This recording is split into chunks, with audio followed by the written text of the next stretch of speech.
Lesson 13, Part 12. And Code.org has snuck in some fast ones on you here. And so I'm going to offer a little help, and let's see if we can think this through. This is kind of like one of those games where it counts how many times you've clicked the mouse. And so they're introducing this mouse went down block, but they're also pulling this trick of making a variable. And it's right here at the top of the code. They've set a variable called clicks, and it's set equal to 0. And now what they want us to do here is we're going to put in an if block here, and this doesn't need to be an if else in this case. We're just going to put in an if block, and we're going to check to see if the mouse went down.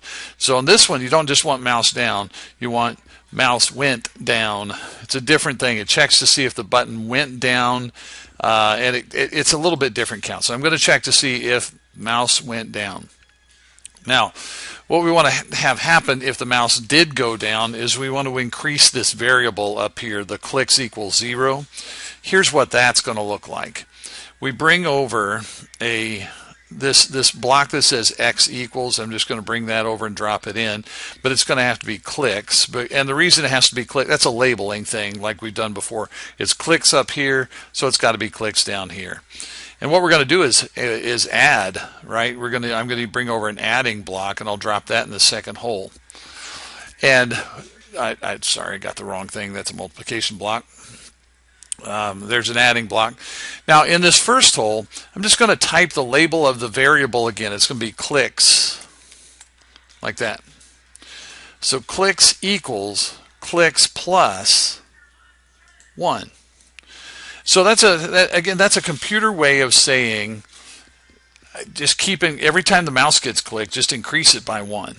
That's how you read this. The variable that's keeping track of mouse clicks will get increased by 1 if the mouse went down.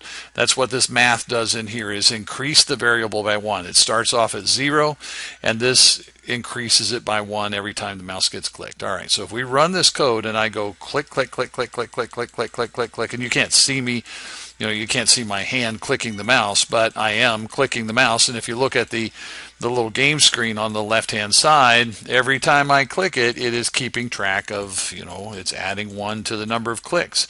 If I hold the mouse button down, if I press and hold the mouse button, it doesn't keep counting.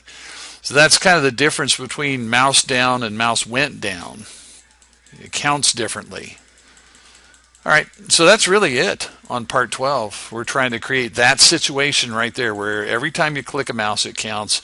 And I showed you how to work with that code right there. That's the end.